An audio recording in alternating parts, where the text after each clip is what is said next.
Welcome to Chemistry 111. Please watch the video. I'm going to splice in some Achieve homework right about now. Okay, so we're going to look through some of these problems on the Chapter 10 assessment, so we can get a feel for some of these.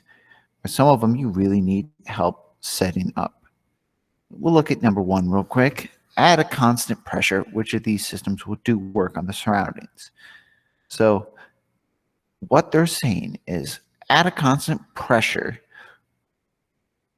where will work be done? Which pressure times volume, change in volume, is equal to work, specifically negative volume. Under which of these situations will volume increase? All things considered, volume is done by the amount of gases. Volume increases when the amount of gases increases. If you have 2 gases and it goes to 1 gas, volume goes down. Work is not done. But if you have 1 gas that goes to 2 gases, or 2 gases that go to 3 gases, volume increases, and thus work is done. Alternatively, solids take up less room than gas. So anytime you have 1 solid is essentially negligible, essentially 0 volume. Skipping that one. This one is just a simple conversion problem. You have to turn kilocalories into joules, and then you have to sum up kilojoules of work with kilojoules of heat, figuring out what is the sign based on whether work is done to it or by it, whether heat goes into the system or system.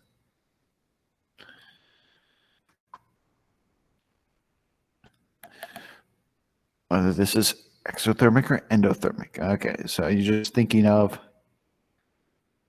you have to use the interactive to do this.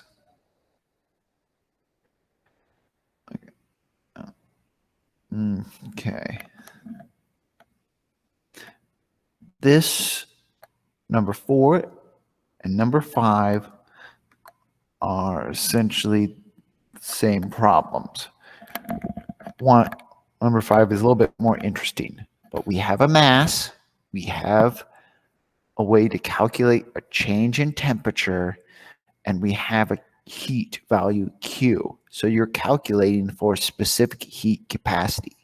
So you're using the Q equals MC delta T equation. But what we need to do is we need to convert between the two. We need to convert. We need to solve for your dear friend M. Well, not M, but C. So, that in mind,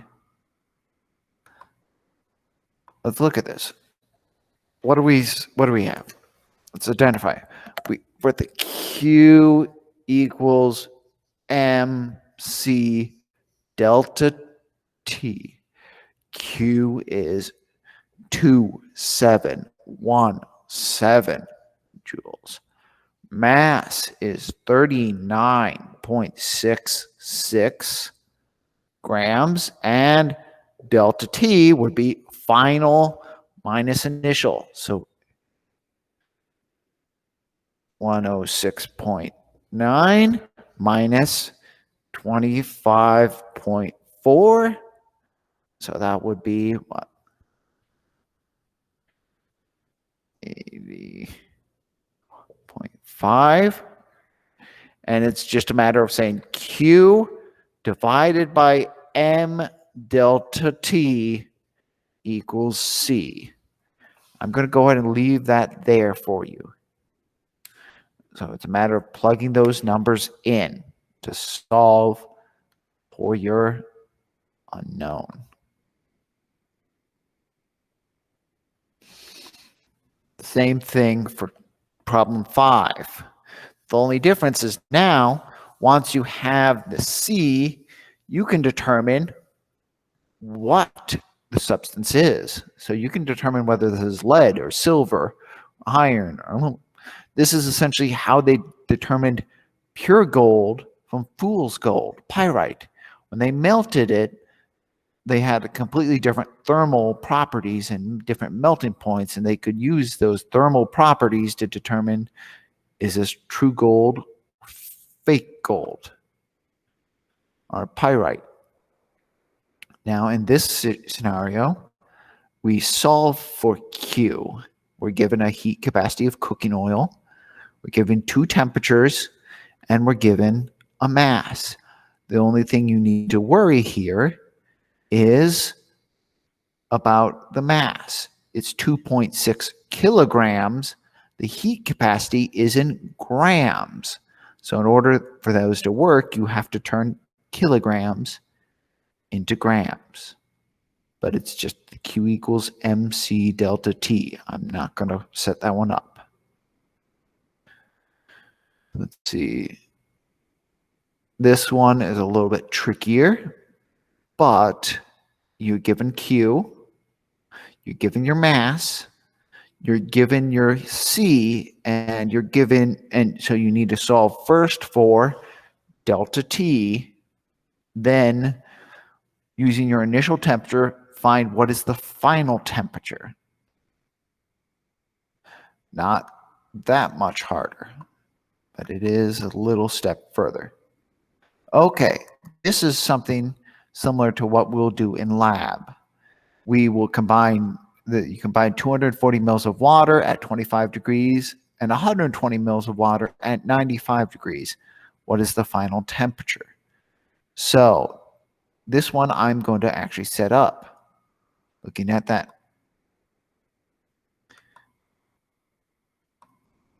So, as I said, we're going to set up a scenario Q of situation 1 is equal to negative Q of situation 2. Q of 1, MC delta T. Well, the mass of water is 240. The T1 of water is 25. The heat capacity is 4.184. The T2 is, we don't know. I'm going to put X. 240. Situation 2, mass 2 is 120 grams. C is still 4.184. And T1 is 95. T2 is still X. The final temperature of both hot water and cold water will be the same. So setting that up, 240 times C times X minus 25 equals negative 120 times C times X minus 95. First things first, I'm going to cancel out my C's. We don't need the specific heat capacity in there because it's going to be the same. Next thing, I'm going to factor the negative sign through to make that, instead of X minus 95, I'm going to make that 95 minus X. And third, to make this a lot easier, I'm going to divide both sides by 120. So, simplifying this down, I now have 2 X minus 25 equals 95 minus X. I have to evaluate this, to evaluate the parentheses. So I factor that through. I have 2X minus 50 equals 95 minus x, and I have to get both x's to one side, get both non-x's to the other. So here's the pre-algebra, the pre-calculus we have to do. So I'm going to add x to both sides to give you 3x on one side, 3x, and I'm going to add 50 to both sides to get 145. Dividing both sides by 3 to give us just our x. 45 becomes what? Like, let's see. X is equal to what? 48.3, repeating. So the final temperature would be something like 48.3 repeating, at least in my example. Your example might be a little different, but the same process goes into it. Same process goes into it. You have to set both situations equal to the opposite and solve. This one is not really too bad. You have, okay, 2.5 gram sample of powdered zinc is added to 100 mils of a 2 molar aqueous solution, hydrobromic acid and calorimeter. The total heat capacity of the calorimeter is 448 joules per Kelvin. The observed temperature change is 21.1 Kelvin at 1 bar constant temperature. So calculate the standard enthalpy of this reaction. So we are going to use so there's a few things new here. We have a heat capacity of the calorimeter and solution together of 448 joules per Kelvin. There is no mass needed because it takes into account the liquid and the calorimeter. We see an increase of temperature of 21.1.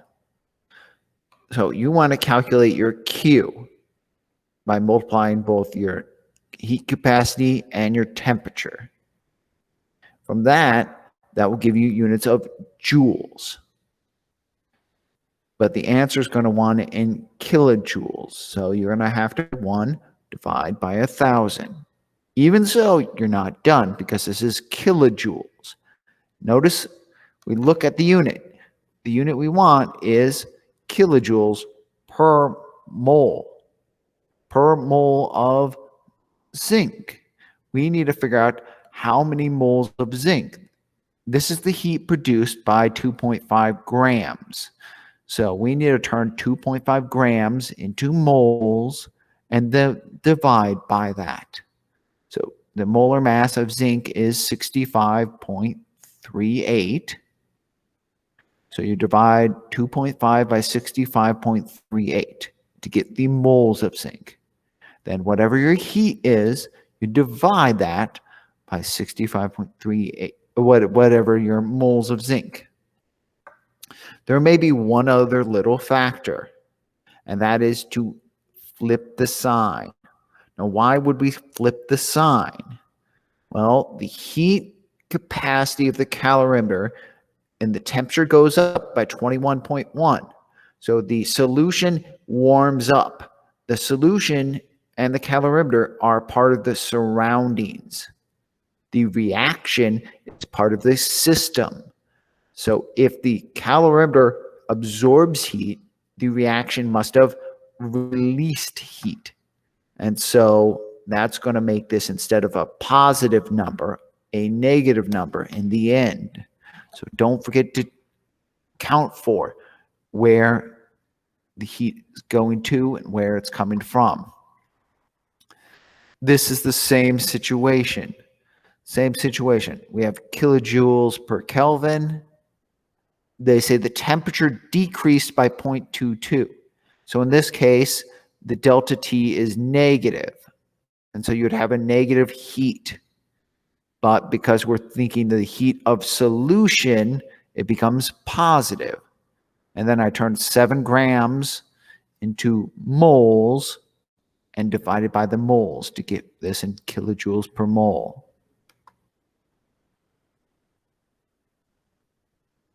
Okay. This is kind of putting it, this is the same general thing. You will calculate your energy, and then you'll turn this into a negative, or you'll flip the sign, and then in this case, instead of kilojoules per mole, since this is an unknown, we're going to calculate this kilojoules per gram of this substance. So some of these are kind of just the same. I'm going to move on down. I want to do at least one of the enthalpy of reaction. So there's a Hess's law. That's okay. This is the Hess's law I've already done, but you may have a slightly different one. So magnesium hydroxide, H2HCl goes to magnesium chloride and to H2O. So I'm going to list of thermodynamic properties. I'm going to, looking at here, I want to show you these. So pulling this up, you will see 3 columns, the delta H, delta G, delta, and S. We only need the delta H column. On these notes, all of these are in alphabetical by element order. So looking up, I would need H2O, HCl, MgOH2, and MgACl.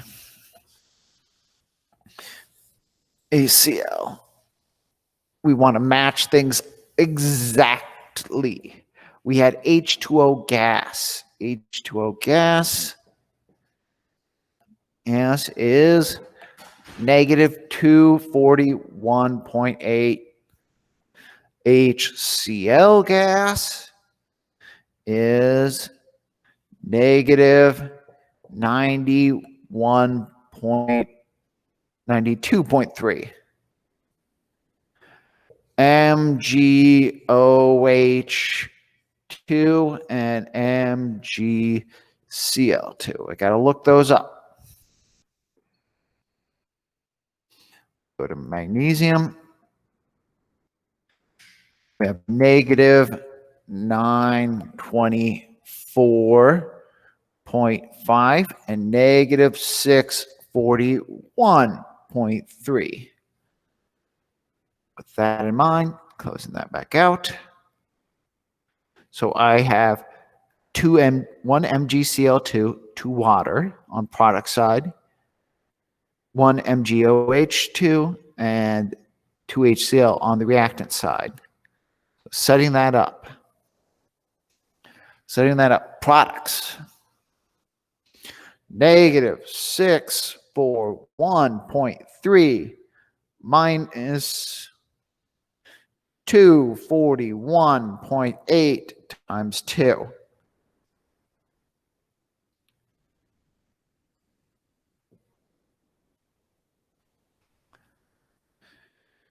Minus the reactants, which is negative 920. So that's, I think, 4.5. And minus our 92.3 times 2. Let's add up each side. Let's sum them up and then subtract. 641.3 is 241.8. 8 times 2. So we have negative 1124.9. Negative 1124.9 on the left. 924.5. 92.3 times 2. We have negative 1109.1 on the right. When we minus a negative, it's the same as adding a positive. So we're saying negative 1124.9 plus 1109.1, and that gives us the negative 15.8 sum. And so that would be the total energy produced by this reaction. So show your work, show how you're doing it, show that you got all the numbers, set it up, solve it slowly. If you do this, these should be relatively easy. Okay, that's all the problems I'm going to go through right now. And now we'll be joining back to the lecture. So we're going to go ahead and start chapter 11, which is gases. And so we'll go a bit of the way into here. Eventually, when we get done with this, we'll be able to come back to some of the homework, look at some of that again, look at some of the chapter 9 homework, look at some of the chapter 10 homework, chapter 11 homework, review for test 4. What we're going to see, so remember, what is a gas? We discussed 3 states of matter largely in chemistry. A solid is an object with a definite size, a definite shape. A liquid, something with essentially a definite volume and definite shape. A liquid, something with a definite volume, but an indefinite shape. It'll fit whatever container it is. Well, a gas is something that is something of indefinite volume and indefinite shape. It'll fill any container, and it'll fill it up to the brim. That's the thing about gases. Even though they're chemically different, they're often similar physically. We couldn't have a situation like this with a liquid. The red balls would want to mix only with the red balls. The blue balls would only want to mix with the blue balls. They wouldn't be ricocheting and bouncing around like this. Most gases are odorless. Most gases are colorless. And because of the nature of the indefinite volume, they're all approximately the same shape. That's because molecularly, they're allowed to spread out. So a gas is mostly empty space. So even though we know hydrogen should be pretty darn small, and like argon and krypton and xenon should be pretty darn big, these guys look to be about the same size because they're not packed close enough for the actual atomic radius to matter. They will always expand to fill a container, yet we can compress them to a high extent. And here's one of the neat facts. Gases will readily mix with other gases to make a homogeneous mixture. This will not happen with liquids. When you mix 2 liquids of different properties, you'll have an immiscible solution where one will be floating on top of the other, or you'll have droplets, like oil droplets stuck in water.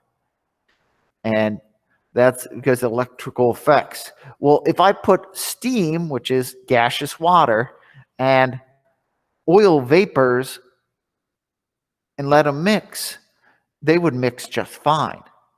This also has to do with the dispersedness, because even though they have different properties, the gases in the water will see each other so little, it won't really matter.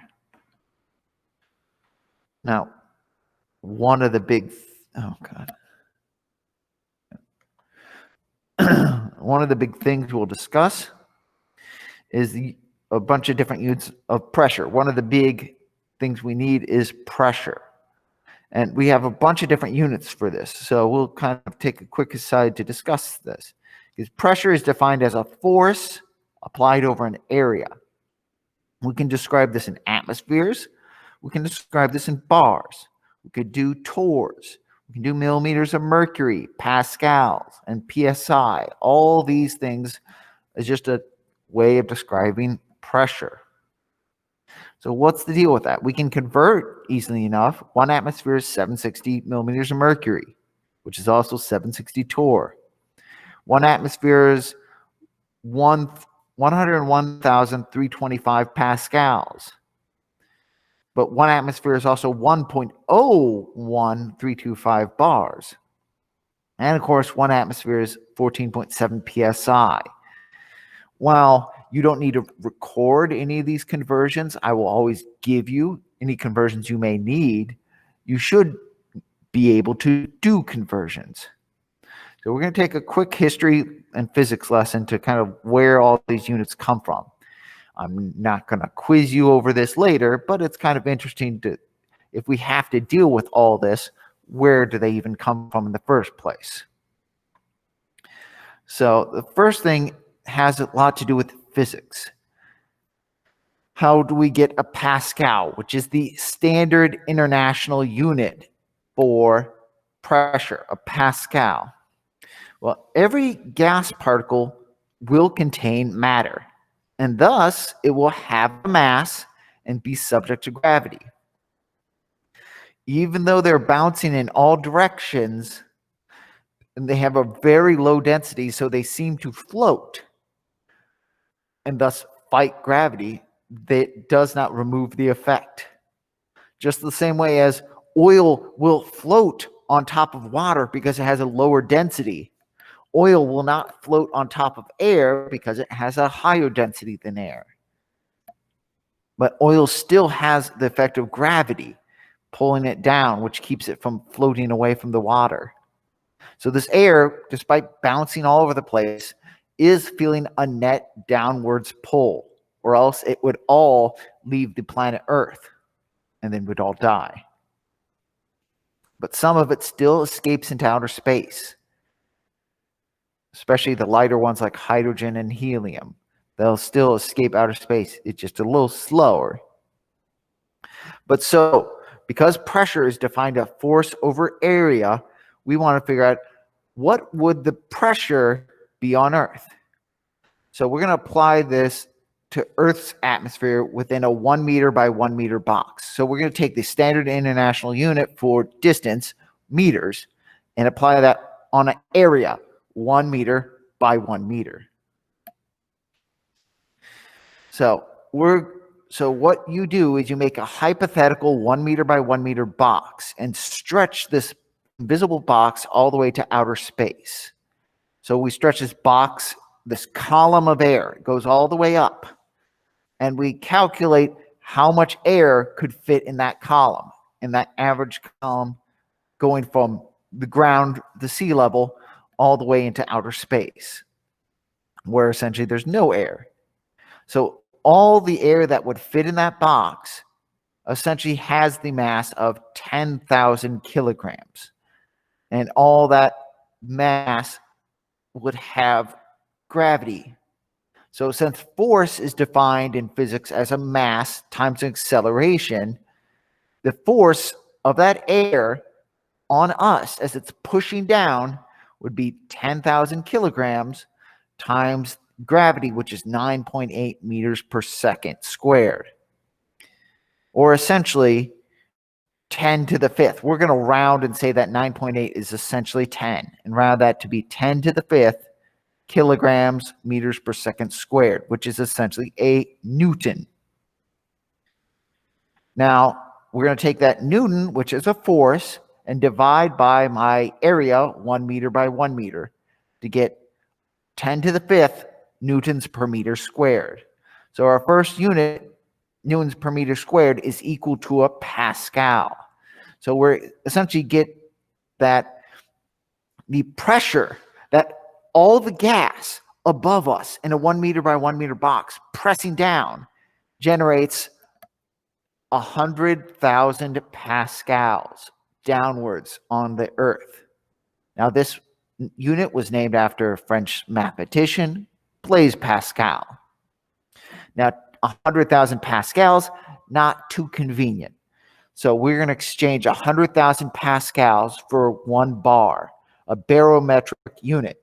While this is non-SI, it is metric. So you could have a millibar, you could have a kilobar, you could use whatever metric prefix you need. But so that's our bar is one of our standard pressures units. So saying if I'm feeling the 100,000 pascals on us, I'm feeling 1 bar of pressure. Now, before we go any further, thinking about pressure being a force per area. What does PSI stand for?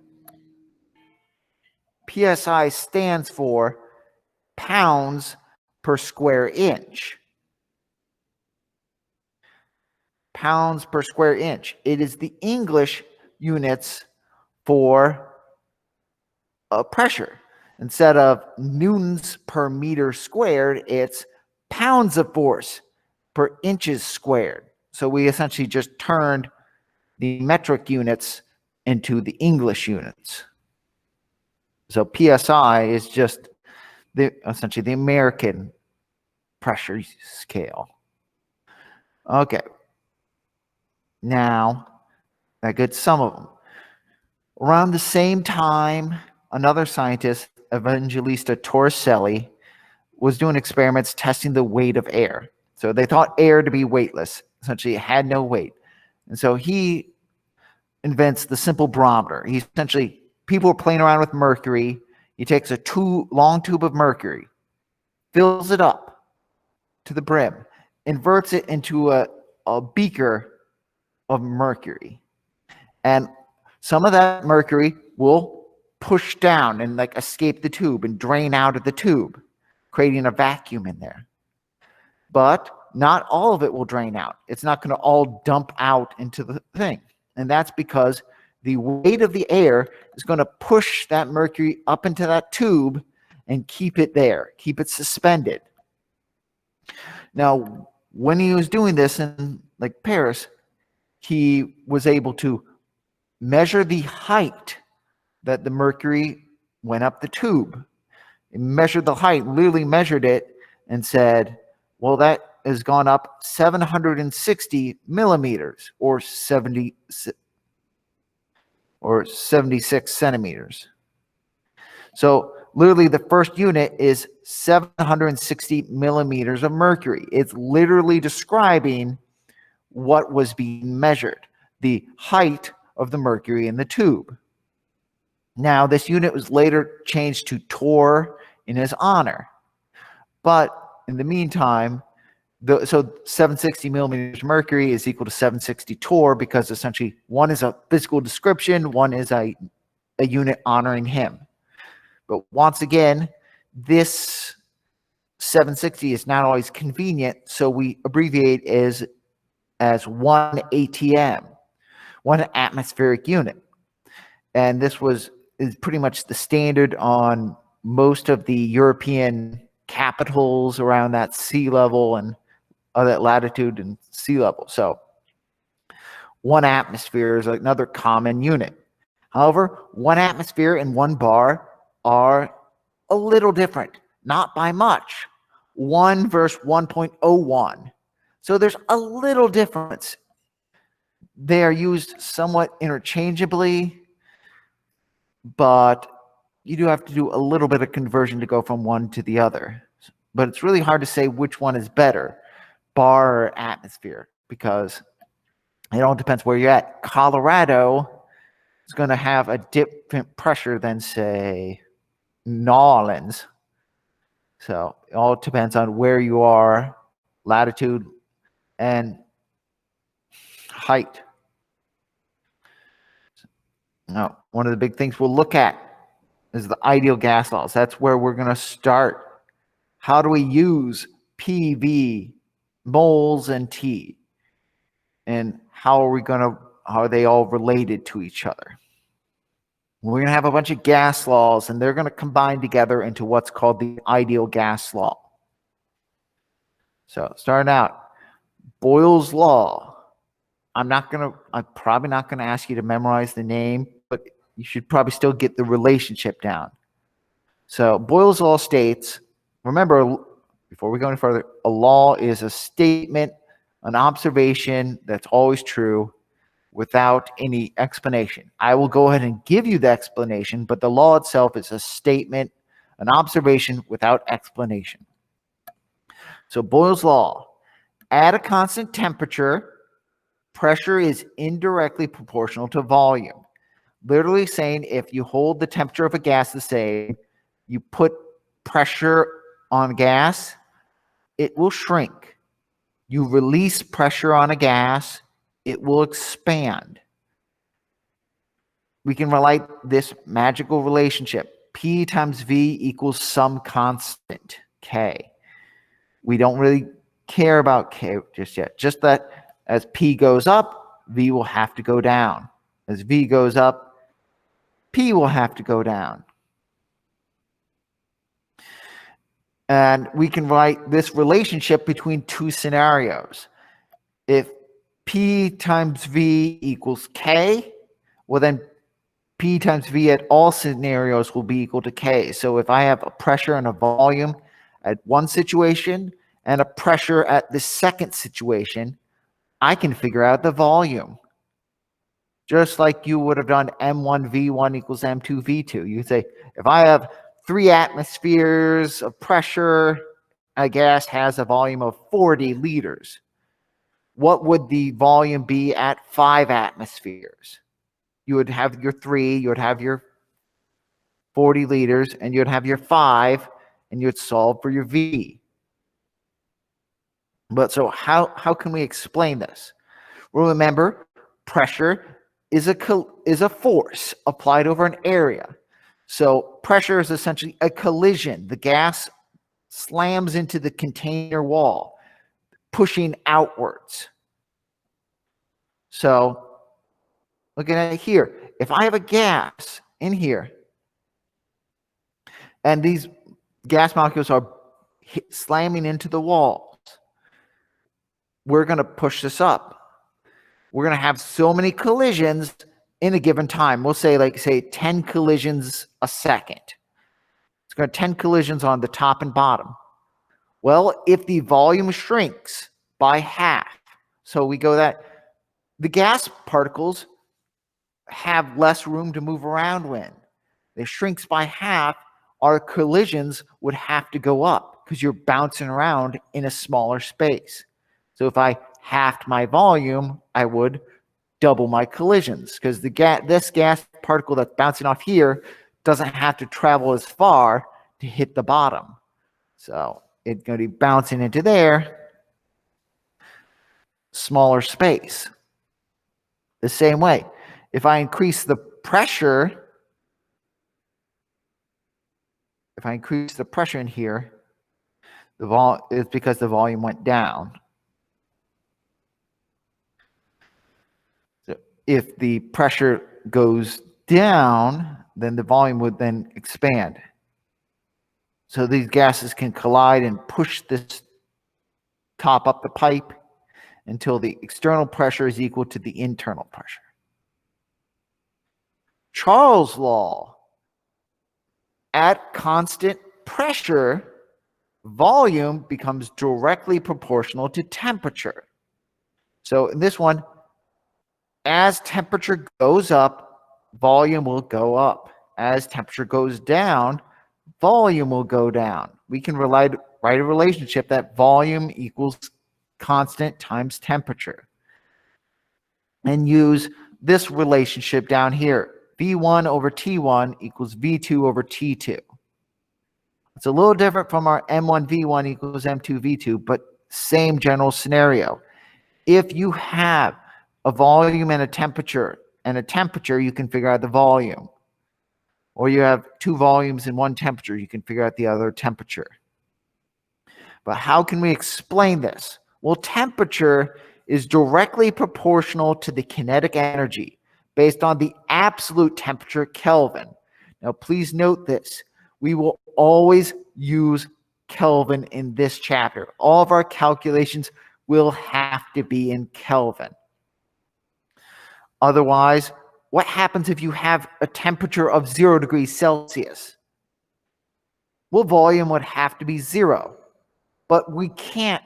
That's not how it works, because what happens when you have negative temperature? Well, you would have to have a negative volume.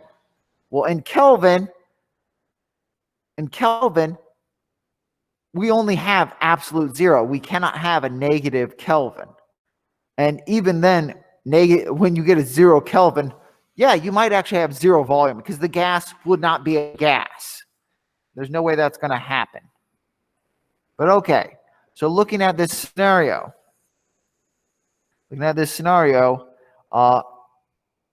if the gas is here, say you have 20 collisions a second. If I heat the gas goes faster. So you would expect more collisions. But in order to keep the number of collisions and thus the pressure the same, the volume would have to expand. You take go-karts.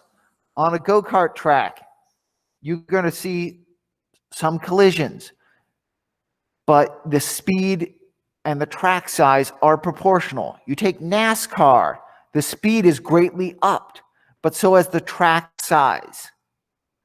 If you tried to take a NASCAR car on a go-kart track, you're going to have a lot of trouble. You're going to have a lot more collisions. You're going to have a lot more danger. So in order to keep the number of collisions the same, we have to increase the size of the room with the speed. Keep it proportional to the speed. Now, before we go any further, we can actually create a combined gas law that relates P, V, and T. We can put them together, that if P1 and V1 equals a constant, and V1 over T1 equals a constant, then P1 V1 over T1 equals another constant. And we can set that equal to P2 V2 over T2. So we can easily relate a gas under similar conditions. The problem only works, though, if one variable is left unknown. So if a gasified fuel is combusted at 1 bar and 20 degrees Celsius in a piston chamber, and with a compressed volume of 520 milliliters, if the combustion raises the temperature to 210 and allowing the gas to expand to 1.1 liters, what would be the pressure under this expansion? So, looking at this, let's write down what we know. We have P1 as 1 bar. 1 bar. We have V1 as 520 mils. We have T1 as 20 degrees. We have T2 at 210 degrees and V2 at 1.1 liters. And we don't know P2. So, what are we to do? First thing we need to do is do some unit conversion. We need everything in the same units, and we need temperature as absolute temperature. We need it in Kelvin. So first things first, I'm going to turn my temperature into Kelvin. So add 273. So that becomes 293 plus 273 becomes 483.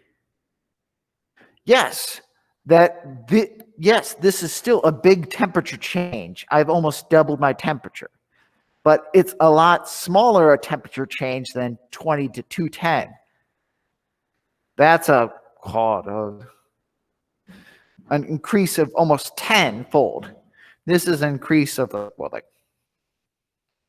not even quite 1-fold. Finally, I need to turn volume from 520 milliliters to 0.52 liters so that we can have the same units. So 1 bar times 0.52 divided by 293 equals pressure times 1.1 divided by 483. So how do we isolate the pressure? We multiply both sides by 483. I multiply both sides by 483 to get that to the other side. And I divide both sides by 1.1 to get the volume to the other side. And at that point, we're just doing the math. So we have to get used to our rearrangement of equations, or else we're going to have a hard time with this chapter. 293 divided by 1.1. So what would the pressure be? We've upped the temperature a lot, but we've also upped the volume. So the actual pressure under this new situation will be 0.779 bars. 0.779 bars. So it expanded, but it also let off a little bit of pressure in the meantime.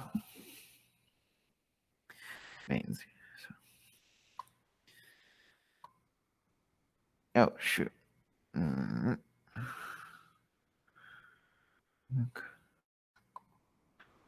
Okay.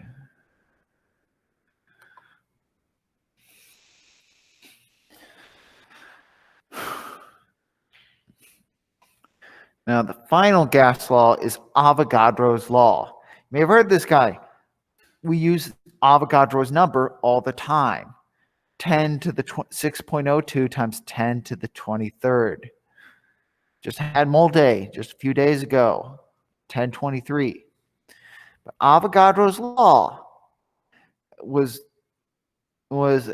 basically that at a constant temperature and a constant pressure, the moles of gas, so the number of gas particles, is directly proportional to the volume. Remember, so constant temperature, so all the gas particles are moving at the same speed. Constant pressure, we're allowing for X collisions. We have 20 collisions a second. Well, if 20 collisions a second occurs with 10 gas particles, if I double the gas particles, you should expect more collisions. So what do we have to do? We have to double the size that they're in to reduce the amount of collisions. Same way if we try to keep students socially distanced. If we add more students, we have to add more space for you guys to spread out so we have less interactions. And so we can have a direct relationship of volume equals K times N.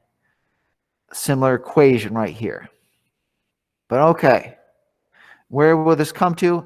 It comes to ideal gas law, that will combine all the variables.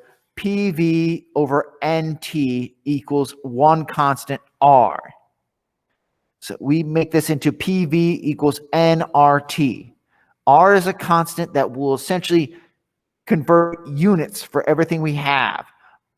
There's a lot of different R's, but the two most common ones are 0.08314 liters per bar Kelvin mole, or there's the one for atmospheres, 0.08206 liters atmospheres per mole Kelvin. Depending on which unit of gas will depend on which R we should use. However, if you use the wrong one by mistake, usually it is a rounding error at best. Now, why is this called an ideal gas law? We'll leave it with this, and that's where we run out of time. The ideal gas law is called an ideal gas law because we're treating gases as an ideal situation.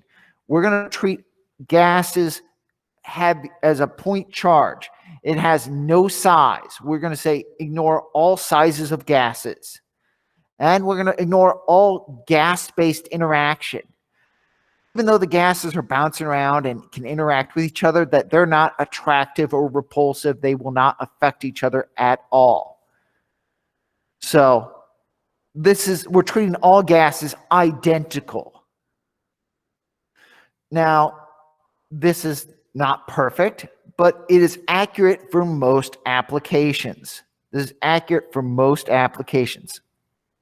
And using this equation, we could actually calculate what is the average volume of 1 mole of gas at standard temperature and pressure. Standard temperature and pressure are 0 degrees Celsius, so 273 Kelvin, and 1 atmosphere. So when it's freezing out and standard pressure, how much space does 1 mole liquid water takes up 18 mils. 1 mole of gas takes up 22.4 liters. Just compare 18 mils for water. If I make steam and I was able to get liquid water and turn it into a gas and keep it at 0 degrees, that would take up 22.4 liters. So that is a pretty big difference between gas and that's where we're going to stop for today.